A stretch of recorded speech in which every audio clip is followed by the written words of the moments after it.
Hello दोस्तों, मेरा नाम हर्ष कुमार। आज हम लोग बहुत दिनों बाद फिर से एक नए टॉपिक को पढ़ने जा रहे हैं। उस टॉपिक का नाम है ग्रेविटेशन, जो क्लास 9 का है और ये सब्जेक्ट फिजिक्स है। ग्रेविटेशन, ये ग्रेविटेशन होता क्या है, ये ग्रेविटेशन कहाँ से आया, ये ग्रेविटेशन के फाउंडर कौन है, ये ग्रेविटेशन खोजा किसने, यही सब आपके दिमाग में चल रहा होगा। मैं सब बताऊंगा। वैसे मैं आपको एक स्पेशल जानकारी दे दूं, ग्रेविटेशन को भी ग्रेविटी ही कहते हैं, तो इसमें उलझिएगा नहीं, कहीं ग्रेविटेशन आ जाए कहीं ग्रेविटी आ जाए, आप लोग फंस जाए।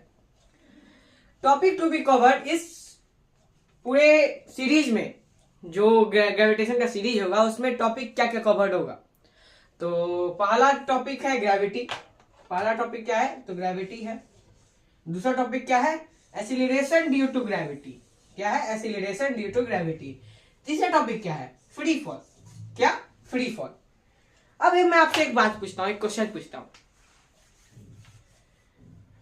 आप अपने हाथ में अभी मोबाइल रखे हुए हैं, ठीक, आप अभी मोबाइल देख रहे हैं, मोबाइल से पढ़ रहे हैं। उस मोबाइल को आप ऐसे बेड पे रखिएगा। बेड पे अभी आप बैठ जाइए। आप अगर आप स्टडी टेबल पे बैठे हुए हैं या फिर आप बेड पे बैठे हुए हैं, तो एक छोटा सा एक्सपेरिमेंट ट्राई करिए। ऐसे मोबाइल रखिए, उसको ऐसे ही छोड़ दीजिए। अब देखिए वो मोबाइल उड़ रहा है, जैसे आप छोड़े वैसे ही फ्लोट कर रहा है, कि उड़ रहा है कि नीचे जा रहा है। आप करके देखिए, वो नीचे जा रहा है। आप लोग को पता चल गया कि वो नीचे जाएगा, क्योंकि आप भी अगर आप ऐसे कूदेंगे तो आप लोग नीचे आ रहे हैं। ये नहीं है कि आप सुपरमैन जैसे कूदे तो आप यूनिवर्स घूम के आ जाएंगे, तो वो तो पॉसिबल नहीं है हम लोग के लिए।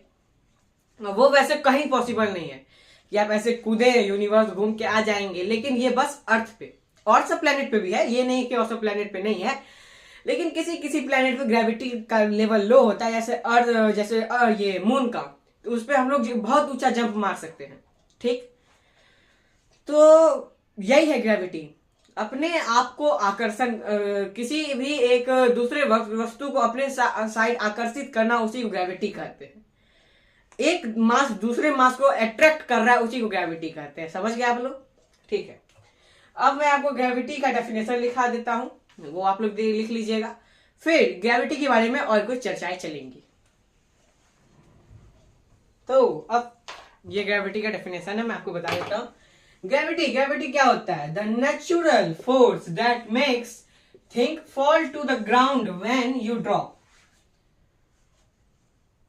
नेचुरल फोर्स, ठीक, जो आप कोई भी चीज को नीचे गिराते हैं, जैसे मैंने इस मार्कर को नीचे गिराया, तो इसमें जो नेचुरल फोर्स लगा उसी को ग्रेविटी कहते हैं।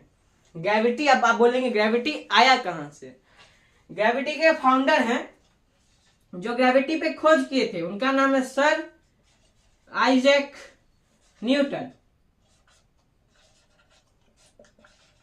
सर आइजैक न्यूटन जो ग्रेविटी पे खोज किए थे, उनका नाम है सर आइजैक न्यूटन। वो एक दिन एप्पल के पेड़ के नीचे बैठे हुए थे। वो एप्पल के पेड़ के नीचे बैठे कोई अलग थ्योरी अपना सोच रहे थे, लेकिन उनके सिर के ऊपर एक एप्पल गिर गया। ठीक, एक एप्पल गिर गया। तो वे सोचने लगे, ये जो एप्पल है वो हम मेरे सिर पे क्यों गिरा, ये उड़ भी सकता था, ये कहीं और उड़ के जा सकता था, लेकिन ये जो भी चीज ऊपर हम लोग फेंकते हैं, जो भी चीज ये जैसे है, ये हम लोग ऊपर फेंकते हैं तो ये नीचे क्यों आ रहा है। हम ही लोग ऐसे कूदते हैं तो नीचे क्यों आ रहे हैं, हम लोग ऊपर क्यों नहीं जा रहे हैं। अब आप लोग के दिमाग में एक ख्याल आएगा, पंछी तो उड़ते हैं, आपको एरोप्लेन भी तो उड़ते हैं। तो सुनिए, इसका भी जवाब है मेरे पास। उन लोग को फोर्स लगता है। आप भी जो इतना दूर कूद पा रहे हैं, आप जो ऐसे कूद पा रहे हैं, आपको फोर्स लगाना पड़ रहा है। आपको आपके पैरों को फोर्स लगाना पड़ रहा है, जिसके कारण आप में प्रेशर बन रहा है। तो आप इस ग्रेविटी को थोड़ा कुछ क्षण के लिए, कुछ सेकंड के लिए तोड़ दे रहे हैं। कितना मुश्किल से आप एक सेकंड खड़े कूद सकते हैं। एक सेकंड भी बहुत हुआ, ऐसे की ऐसे नीचे आ गए। ठीक, उसके बाद और आपको क्या लगता है, पंछियों को कम प्रेशर बनाना पड़ता है? पंछियों को भी बहुत प्रेशर बनाना पड़ता है ग्रेविटी को तोड़ने के लिए। आप देखते होंगे पहले पंछी अगर जमीन पे होंगे तो जोर से पंख फैलाते हैं, नहीं तो उनका ऊंचाई का ही प्लेस रहता है बैठने का। देखते होंगे पेड़ पे ही कहीं बैठा हुआ है या तार पे बैठा हुआ है। वैसे पंछी को नॉर्मली जमीन पे आप कभी नहीं देख सकते। देख तो सकते ही नहीं कि कभी नहीं देख सकते, देख सकते हैं, लेकिन उनको उस समय बहुत जोर का प्रेशर बनाना पड़ता है। तो अब क्योंकि उस समय वो लोग क्या करेंगे, ग्रेविटी को थोड़ा थोड़ा प्रेशर देना पड़ेगा उनको उड़ने के लिए। ऐसे पेड़ पे हैं, ऐसे कूदे, उनको फोर्स मिल रहा है, वो लोग उड़ गए। एरोप्लेन में क्या है, वो जमीन से रनिंग पहले स्पीड पकड़ता है, धीरे धीरे ऐसे आएगा, ऐसे आएगा, ऐसे आएगा, फिर अपना इंजन ऊपर करेगा, ऊपर करेगा, ऊपर करेगा, फिर होगा उसका स्पीड अभी कितना होता होगा, minimum 300 kilometre per hour land पे खाता होगा। उसको प्रेशर बनाना पड़ता है, उसको फोर्स देना पड़ता है, तब वो ग्रेविटी को तोड़ पाता है। वैसे आप नॉर्मली आप भी कूदेंगे तो आप में भी ग्रेविटी उसको अट्रैक्ट कर लेगी, ग्रेविटी आपको अट्रैक्ट करेगी, तो अट्रैक्ट करेगी तो उसके कारण आप नीचे आ जाएंगे। मैंने आपको जैसे ही बताया, एक ग्रेविटी जो है, अर्थ एक मास है, हम लोग भी एक मास है, अर्थ हम लोग को अट्रैक्ट कर रहे हैं, उसी को ग्रेविटी कहते हैं। तो अब हम लोग बात करेंगे न्यूटन्स लॉ ऑफ ग्रेविटेशन की। जी हाँ, सर आइजैक न्यूटन ने 3 लॉ निकाले थे, जिसमें से हमें अभी एक लॉ ही पढ़ना है, वो है पहला law, every object is the universe